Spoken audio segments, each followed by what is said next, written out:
You're a leech. Get out of your parents' place now. I was rolling down the hallway in my wheelchair when suddenly my sister-in-law came up to me. She started her usual taunting, but I acted like I didn't hear her. Then she blocked my path, and before I knew it, I felt weightless, then a sharp pain as I crashed to the floor. Catherine had shoved me and my wheelchair down. My arm throbbed with pain as I lay there, and she just laughed and kicked my wheelchair away. You deserve this. I won't give it back until you leave. Catherine always treated me like trash, like it was no big deal. I couldn't understand her cruelty. That's when I decided to leave that place I once called home. Now with the big house and all its riches to myself, Catherine smirked like some evil creature satisfied with herself. In that moment, I vowed to get revenge on my sister-in-law, who cared only for her own selfish desires. I'm Emily, 33 years old. 3 years ago, on a rainy day at the station, I slipped on a step, fell, and ended up with paraplegia. Now I rely on my wheelchair for everything. When I first realized I couldn't move my legs, I cried out of frustration. But with time, I've come to terms with my new reality and adapted as best as I can. I even work from home now. Originally, I lived with my parents, but 2 years ago, we remodeled the house to make it more wheelchair-friendly. Because I'm conscious of being seen, I tend to spend most of my time indoors. My brother and his wife, Catherine, who got married a year ago, also live with us in our family home. Catherine is 3 years older than me. At first, I was thrilled, feeling like I had gained a real sister. But that was a big mistake. On the day Catherine moved in, after unpacking, she smiled at me and asked if we could have a heart-to-heart talk in my room to improve our relationship. I eagerly agreed, expecting a pleasant chat. As Catherine pushed my wheelchair into my room and closed the door with a bang, her expression changed completely. Gone was the gentle demeanor. Now she frowned as if she were a different person. Then she said something shocking. You know, you're an eyesore. It's not just your legs, even your ears are bad. You in that wheelchair are an eyesore. Stunned by Catherine's sudden hostility, I could only respond vaguely, trying to laugh it off. That's a joke, right? I asked, but Catherine didn't back down. First of all, I hate jokes. It's all true, obviously. But didn't you just say you wanted to get along? That was just an excuse to be alone with you. Her unexpected words threw me into a panic, and my hands started to shake as I covered my mouth. Wait a minute, I can't grasp the situation. Does she hate me? I thought, taking a deep breath and trying to comprehend what had just been said. But Catherine didn't stop there. She continued to berate me. You're a parasite, living off others without working, just loafing around the house, she spat out. Feeling a mix of disbelief and hurt, I mustered the courage to look Catherine in the eye and respond. I do work and contribute to the household expenses. I defended myself, but Catherine wouldn't believe me. Don't lie. How can you work if you're always at home, idiot? She countered. Trying to make sense of the situation, I was left bewildered. Being berated like this by my brother's wife, whom I'd only met a few times since their marriage, was a huge shock. Unsure of what to do next, I wondered if I should tell my brother about what had happened. But just as I was about to leave my room, memories flooded back to me. The moment I woke up in the hospital after my accident, realizing I couldn't move my legs. Back then, I couldn't accept this new reality about myself. Despite claiming to look forward to the future, I hardly leave the house due to my self-consciousness about others' stares. Maybe Catherine is going through something similar, I thought. Instead of causing more trouble by talking to my brother and parents, I decided to wait and see. Surely, if we lived together, we would eventually understand each other. With that in mind, I calmed my trembling heart. I made efforts to initiate conversations with Catherine, hoping to build a friendly relationship. However, her cold attitude only grew worse with each passing day. When our parents and brother were around, she acted like a caring sister. But as soon as they left for work, she started harassing me. One day she quoted, "He who does not work, neither shall he eat," before throwing away my lunch as soon as I sat down to eat. Despite my attempts to explain that I do work and contribute to the household expenses, Catherine wouldn't listen. She not only verbally abused me but also deliberately obstructed my door with objects to trap me in my room. Unable to endure it any longer, I decided to tell my parents and brother about the situation in Catherine's presence, so she couldn't deny it. I explained how Catherine had been throwing away my food and trapping me in my room, causing me trouble. However, Catherine quickly denied everything, claiming that she threw away the food because she didn't like it and accidentally left the vacuum cleaner in front of my room while cleaning. She apologized for her actions, admitting to being an imperfect wife and causing me discomfort. Catherine's tearful apology, which seemed like something out of a movie, completely fooled my parents and brother. Realizing I couldn't win this battle, I started to think it might be best to just avoid dealing with her altogether. From then on, I mostly stayed in my room, hardly speaking to anyone. A year later, as I was heading back to my room after breakfast, I ran into Catherine in the hallway, and she immediately started berating me again. Still planning to squat at your parents' house? I'm sick of persistent pests like you. Useless parasites should leave right now.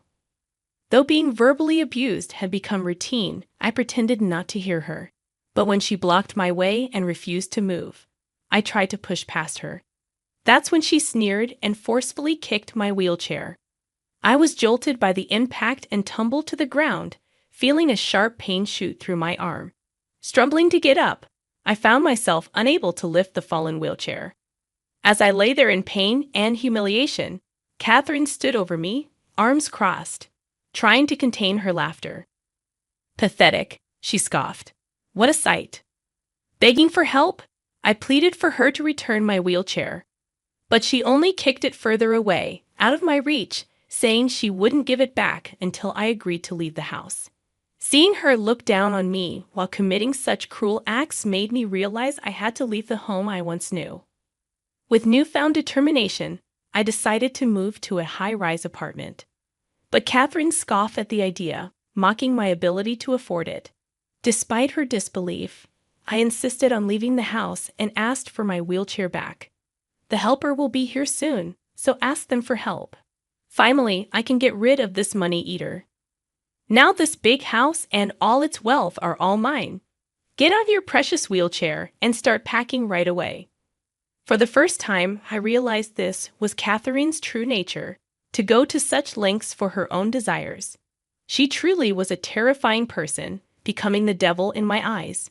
She left without returning my wheelchair, leaving me exposed and shivering on the cold floor of the hallway during the winter season. My body temperature quickly drained, and despite my efforts to crawl towards my wheelchair, my injured arm was too weak to move me even a step. I hoped the helper would arrive soon. What if I had to stay like this forever? As I continued to shiver from the cold, I heard the front door open, and the helper arrived. I cried out for help, and the helper rushed over, noticing something was wrong. They immediately took me to the hospital, where fortunately, it was determined to be just a bruise with no bone abnormalities. I was prescribed ointment and returned home with a bitter feeling, beginning to prepare to move out. I wouldn't let this go. I would reveal Catherine's true nature and make her regret it. On the day of the move, Catherine was getting ready to leave after finishing her breakfast. She hurriedly headed to the front door, making sure to tell me one last thing. Make sure you clean up and leave before I get back, and never come back to this house again. I replied firmly, you don't have to worry. I'll be gone from here for good.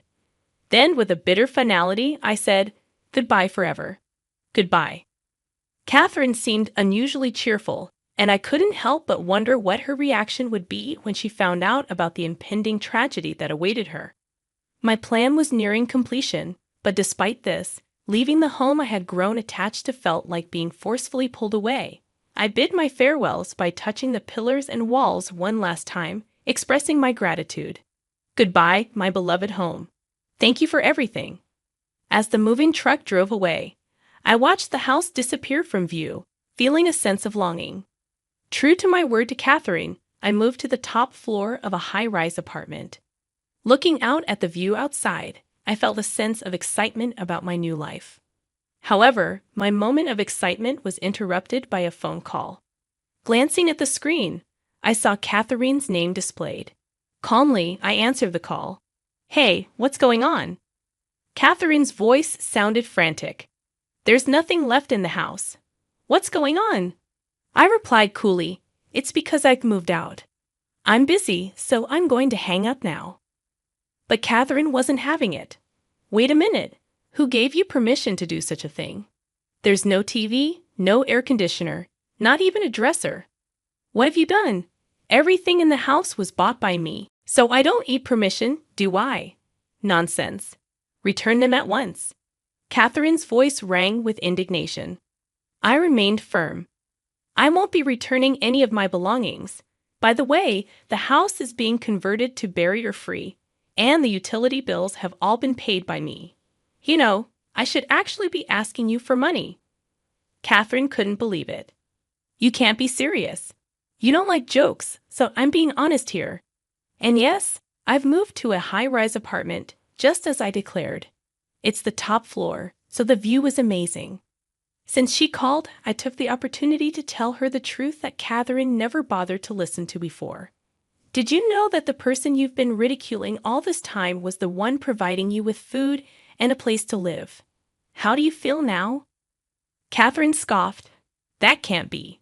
I've never been fed by you. How could someone who was holed up in the house earn any money?" I revealed, "I'm a stock trader making a killing. I used to work as a stockbroker before I became wheelchair-bound, so managing stocks is easy for me. Thanks to that, I now have savings of $3 million. Catherine's true feelings slipped out. "Wait, don't tell me it's not your parents who are rich but you?" I confirmed, "That's right. My parents and brother earn an average income, so I've saved up all my earnings for their retirement. I thought you were wealthy because of the big house and renovations." Catherine's shock was evident. "Ah, I was completely fooled. It seems you've misunderstood on your own."